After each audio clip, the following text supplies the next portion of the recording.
Hi guys! I'm Rhea and welcome sa aking another day, another mini vlog. For today's mini vlog guys ay mangungulit na naman tayo sa QCP and di-interviewin natin sila and yung tanong is kung bibigyan sila ng award, bakit ito nararapat ibigay sa kanila? So, feeling ko eme-emehin na naman nila yung sagot nila. Pero pumayag naman silang interviewin sila kasi 'di ba last time hirap na hirap akong interviewin sila. So, ngayon na-convince ko sila. So, habulin ko lang yung time kasi 5 PM yung out nila and magfa-5 na. So, tara samahan niyo ako. So, guys, palabas na ako ng studio and uunahin na muna natin yun.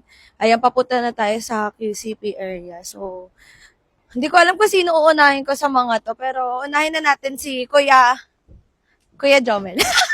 Kuya Jomel, may naisip ka na?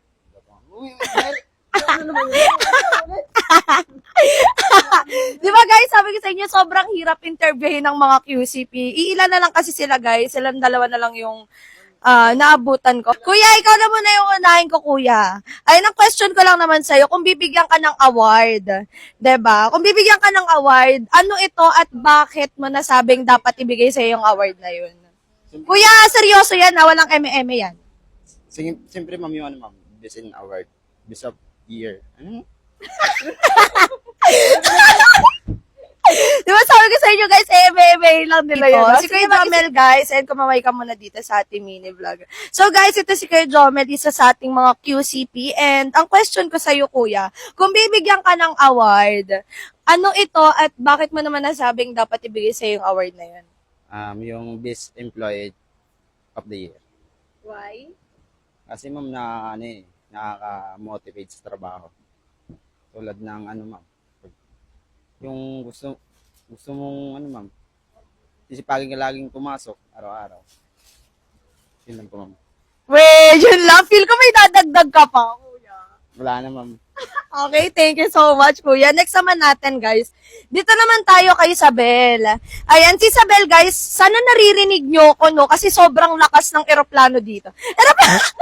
Sobrang lakas ng electric fan. Anyways, ayan ito si Isabel, guys. Kumuhay ka na muna dito sa mini vlog natin.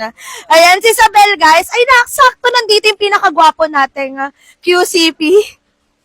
Ayan, so ito na muna si Isabel ang ating i-interviewin. So, for sure narinig naman na niya yung tanong natin kay Kuya Jomel. So, ready ka na ba? So, ang tanong ko lang sa'yo ay, kung bibigyan ka ng award, ano ito at bakit mo naman nasabing dapat ibigay sa'yo yan? Te, ayusin mo yung sagot mo, te, sinasabi ko sa'yo. So, tignan nyo naman, talagang for the sipag siya dahil nagmi-mini vlog ako, di ba? Ayan. Siguro best in lagi na iiwan. Best in lagi na iwan. Hindi kasi, yung schedule, di ba, iba-iba. So, walang may gusto mag-OT. So, bali, ako na lang naiiwan na mag-QCP kada gabi. Ay, si Ron, nagre-reklamo siya. Charot lang. So, ayun guys, sabi niya, best in ano daw? Ano best in ano? Naiiwan. Lagi na iwan. So, ibig sabihin ba nun, pag ikaw lang mag-isa, ay what do you mean by best in lagi na iwan? Kapag ikaw na yung last na uuwi na QCP, ganon. Talagang ikaw na lang yung mag-isa.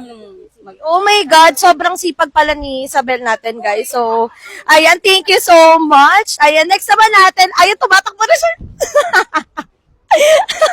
Ayun guys, maghahabol na naman tayo ng mga i-interviewin. Ay, dito naman na tayo kay Kuya AJ, guys. Ang question ko lang naman ay, kung bibigyan ka ng, diba, sobrang funny ni Kuya. Kung bibigyan ka ng award, ano ito at bakit mo nasabing dapat ibigay sa yung award na yun? Ay guys, si Kuya AJ pala guys, ang aming best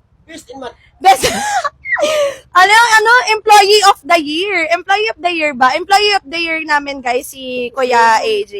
Last year guys. So, tingnan natin kung anong dapat na award sa kanya. Ano naisip mong award ngayon this year na dapat ibigay sa'yo? Hindi ko po maalala po eh.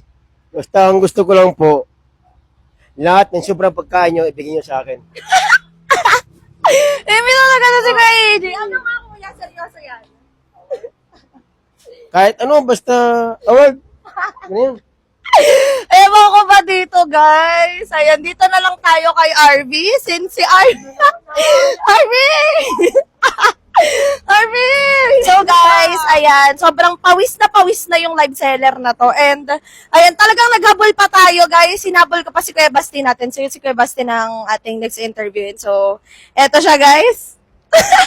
Ay ba, ang ganda ng view natin dyan. So kuya, ang question ko lang sa'yo ay, kung bibigyan ka ng award, ano ito at bakit mo nasabing dapat ibigay sa'yo yung award na yun? Sa ano ko lang, siguro yung pagiging flexible sa pagiging manager. Kasi yun yung ano sa akin binigay na ano ni sir opportunity yung pagiging ano ko maano din ako sa pagsiset, maasahan.